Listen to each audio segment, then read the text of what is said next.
Great escape. Great theme. Great movie. Great gagdukes. I know there's a word. Great googly moogly. That's the one. This is the J2. And it's the first Geshelli Labs product that doesn't have a silly name. Arkle actually sounds pretty cool. But Enog, Jnog, what's the second one called? Jnog 2? No. J2. The wrapper. So they're now for sale. I'm late on this review. I apologize to them and to you guys because all I have to do is hook it up and listen on whatever I've got lying around, just lying around, and say, hey, how does this DAC sound? My opinion on DACs is as follows. Just get one that you feel confident in and live. That's it. You're done. You're done with DACs. Get one that has some features. Get one that you believe in and you're done. That's it. You finished. Ghosts. Cease. So Geshelli they have a reputation on the internet and they have a relationship with me. I was the first person to start doing reviews of their stuff. And it was kind of cute. They sent me a mirrored amp, which I have in a drawer over there, which I'll never sell, because I knew I couldn't unbox it because I would show my face and it's like, you fuckers. So interesting sense of humor. They're down in Florida, American-made stuff. This is the result of a fire at the AKM factory because Geshelli made the Jnog DAC, and it was like, this is the start. Could you imagine if you're running a small business and you finally like finished designing this thing? Like, I'm proud of the way this works. It's balanced. It does everything we want. It's got USB, and you put it out, and then the place you're buying the parts from burns down. Fuck, because there's no sight of AKM coming back like anytime soon, like with that sort of level of production, which fucking blows my mind. That all the DACs in the goddamn world. I mean, there's different brands of DAC. So what they had to do at Geshelli Labs is go, okay, what's the next best thing, and can we make it as good or better than the last thing, which was the AKM DACs in the Jnog. So the J2, after much work, is now finished. And I can tell you with confidence, sitting here with the Singzer, and this is the Sparkos Labs. I forget your actual full name, but you are a big boy. You a big boy. Yes, you are. And, you know, I've got ZMF Aeolus. This is the Aeolus. God, they're pretty. And I got a borrowed set of LCDX because I don't own LCD. I don't own any Odyssey products, actually. I think I have one set of the iSense. But, and a couple other. I've had this on the desk for a bit if you've seen other reviews. It is at least as good as the Jnog, if not better, because they changed the button supplier, and now the buttons press a little bit softer. They don't click as hard. Did I get to the right input? Hold on. If you've never seen a review,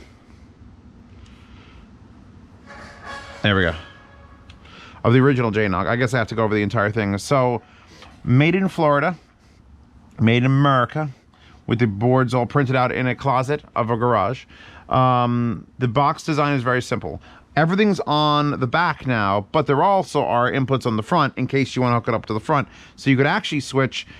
Come to think of it, I don't think there's a DAC on the market that has 4 SPDIF inputs. And this has 4 SPDIF inputs and USB, so it's got 5 inputs. The front is as follows.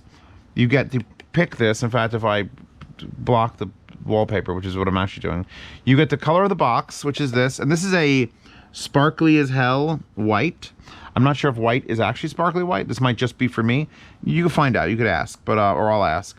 It comes with a sticker, and it comes with a holographic sticker, so I stuck it on the front of this. This does not come on by default. I did that.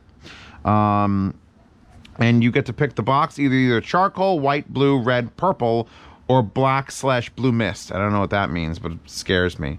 And then you have the glass color, because back in the day, Geshelli was literally just, they made glass. They made plexiglass cuts. And then it was like, hey, we're going to do this audio thing, and now they can do that and this. And you get clear, smoked black, purple, which is this, teal, pink, yellow, light blue, neon yellow, neon orange, neon pink, neon green, amber, and blue. So you could literally customize to fix whatever aesthetic you have in your desired RGB fucking lifestyle. Then you have the choice of either the USB module, which this has, or not. And if you want to add it, it's $50. That's how much it costs to add USB. Do you need it? I don't personally think I would. The whole point of Geshelli was originally not to have USB because USB has driver issues and stuff. But they've implemented it with an Amanero, not a Canyonero, thinking back to The Simpsons. An Amanero USB module, and it integrates just fine. I actually don't have it plugged into anything currently. There's just a wire that leads onto the floor. I did test with it. It sounds perfectly fucking fine. It doesn't sound, I don't think, any better than using coaxial digital or fiber optic, or coaxial digital or fiber optic. But it's there if you want USB. Because some people just, if you have running a laptop, laptops are a pain in the ass, and it'll cost you more than $50 to buy the module to change it out from USB to SPDIF anyway. Oh, before I close that, this is now using the Sabre ES9026 DAC chip, along with the TI 1656 op-amp design, base design, and it has a power supply that is world compatible. I don't know if they ship all over the world, they could tell me. And the basic structure is as follows. Box, choose color, choose color. You get a power button and an input button. They're just like the raw buttons that are mounted. So you could just, here you go. If you power off, well, that one click, power on. You have an input button. You have 4 status lights, which I'm going to say the same thing I did at the JNOG review. You can understand what they are, but it's just like, it's a little bit cryptic, and it's still, it's like a project box, but better than that. So we'll talk about the status lights in a second. Let me continue the tour. You have fiber optic in on the front, coaxial in on the front, if you just happen to have like a thing that you're plugging in, or if you need to have 4 SPDIF things hooked up, because it isn't shared with the back, they're individually selectable. And then the back is USB, coaxial digital, fiber optic with a cap, RCA outs, XLR outs. I'm using world's best cables for both XLR and RCA, linked in the description. And here is your power plug, which goes to your little power supply, which is right here, which is like half an amp at 12 volts, or 0.2 of an, it's real small. This little tiny thing is all you need. That's every Geshelli product, because they trust that one, and it seems to work pretty well with the way they've designed the power circuitry. So that's it. It's a DAC. You feed it either USB or coaxial digital or fiber optic, or coaxial digital or fiber optic. And then if you want to pick between them, you use the input button here. Now, the way this currently lights up, and this is just from use, because guess what? There's a JNOG DAC here that feeds 2 of these amplifiers. If we stand up and take a walk here, here's a JNOG DAC here that feeds 2,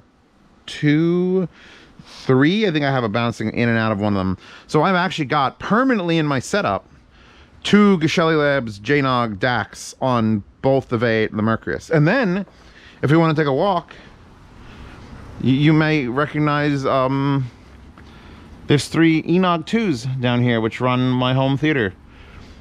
You can see the backs in there. And those are balanced DACs that feed various speakers and setups. So I'm not just like a pioneer of Geshelli Labs. I'm like their test mule. So when I get something and I think it works good enough for anything, I just fucking throw it in there. That works good enough. That works good enough. Do I have a bunch of them? Fuck yeah, put them in there. If I had to start buying them, I just buy them, because I know they're putting in the effort. Sherry will come out and literally respond to comments on my videos when I unbox to say, hey, if you had a hard time, and you know, here's the date. Please tell us how we can fix the thing from the check your email. They go the extra step. Now,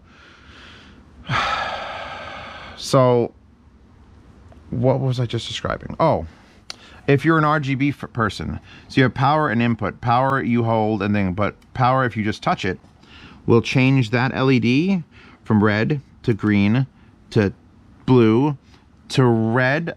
But no, that's not red. That's like, that's color cycling? Color cycle. So it'll just color cycle. I hope you're seeing this, by the way.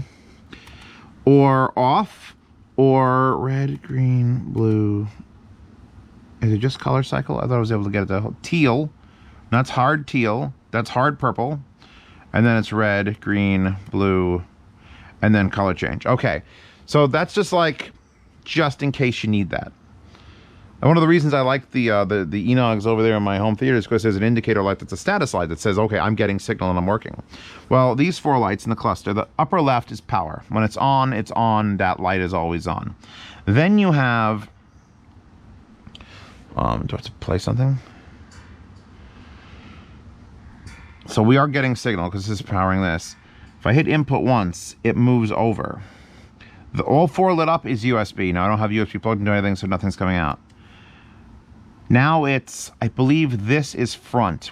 So when this top LED is, the first one is coaxial digital, and then it blinks twice, and that's SPDIF. And then the back is the back's got to be SPDIF. That's got to be Toslink because it's not playing music right now. And if I hit it again, it blinks.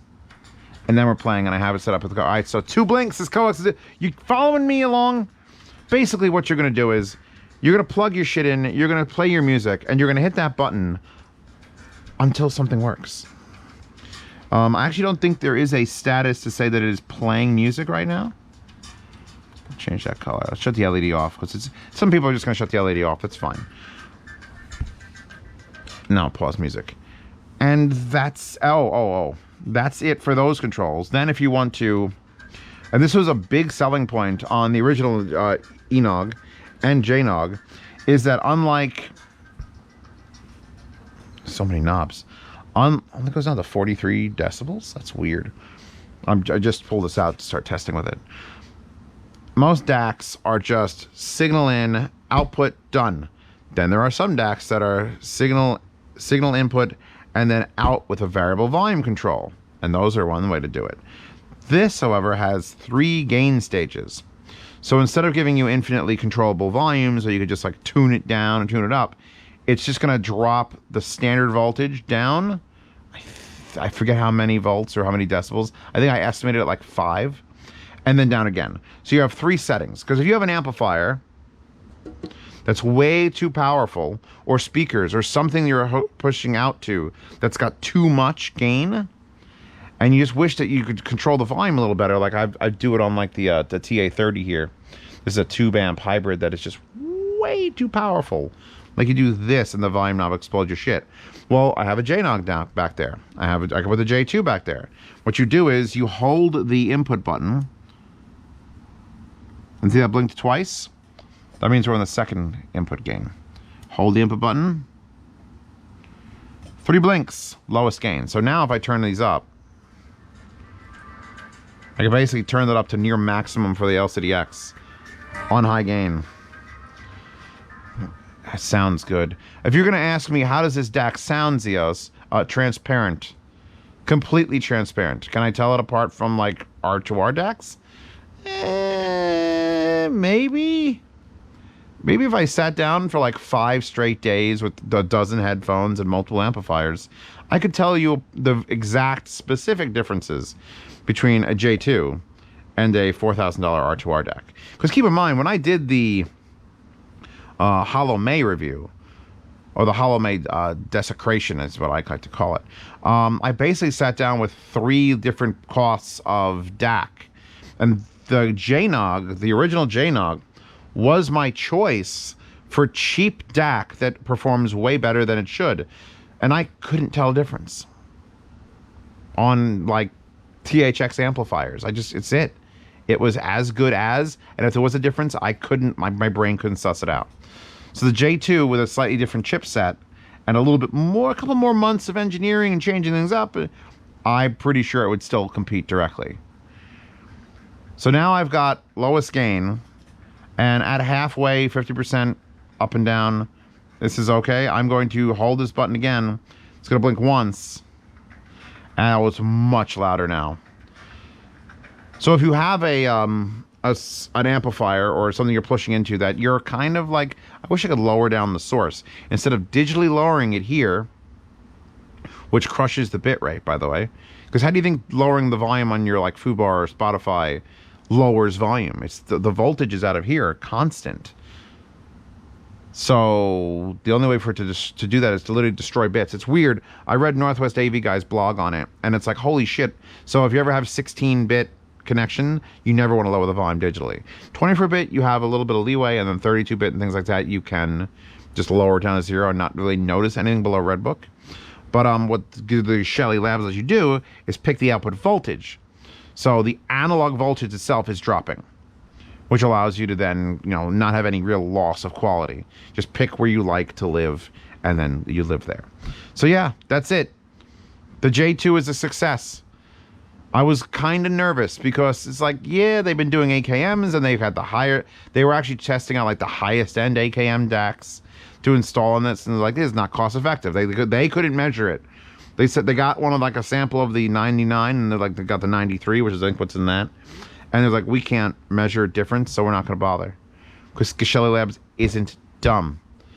And if they put this in here and are selling it, they approve of it. And if they approve of it, I approve of it. And if I approve it because I'm listening to it, then I approve of it. So if you're looking for a relatively amazing entry-level DAC, just because of the way it looks and the way it functions and how many inputs you get, here you go. Geshelli J2. The J-Dog 2, they could really have gone with like a full rap star fucking roundup of this. So yeah, I'm going to probably leave this here on my desk. It's got so much stuff plugged into the back of it that it like lifts up. You know what that means? It means I gotta bet another amp and put the amp on top of it.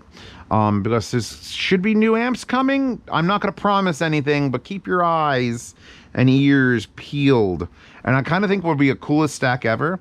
If they do like some other things, like we can get 2 or 3 of these things, change the design for every one of them. So you have like the white with purple, then you have like a red box with the clear, and then like, what was it, teal with a neon green.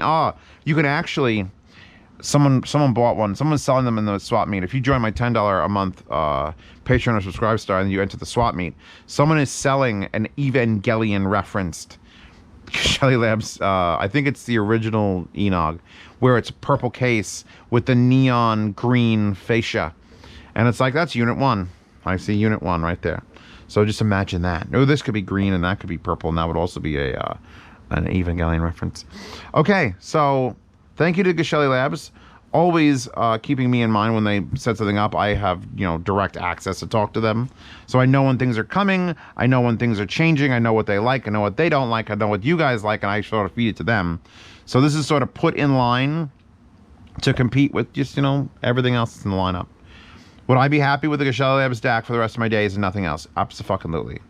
I blatantly am. I got a topping, a D90 there, just so I can match that with this topping. But the Geshelli Labs is feeding the can, and the Geshelli Labs is feeding the liquid gold, and that is feeding this, and this is being fed here through JNOC, and my whole home theater is being fed through Geshelli DAC. So I'm a fanboy. You think that's biased? Too fucking bad. This is E-Reviews. I put anime girls as my backgrounds. I don't care what you think. I blatantly don't care. By the way, that is available to download in the description of this video, because Geshelli got a little bit behind on new orders. If you know what, high five, everybody. No, okay. It's fine. I don't need that. Anyway, I'm going to move along and do a couple other reviews. This will probably be feeding. It's certainly feeding the Singer. It's feeding the Sparkos. It's not feeding this. This is currently being fed by a R2R DAC on the floor. The Pegasus, just because I've run out of outputs on this. Not inputs, run out of outputs. And are we done? We're done? Great. Like I said, Patreon, Subscribe Star, support this channel, get to see reviews early, participate in the yard sales. The $10 tier and higher puts you in the behind-the-scenes private Telegram chat, where you can ask me questions directly, because I probably won't get around to you on just platform. After that, Hi-Fi Guides and the Hi-Fi Guides forum are a wonderful resource if you want to check those out. And we're done. Right? Right. I'm going to leave this here playing music. And I'm going to go make food. Or not. Just, you know, 'cause that's what I feel like doing. Hey. Oh, yeah!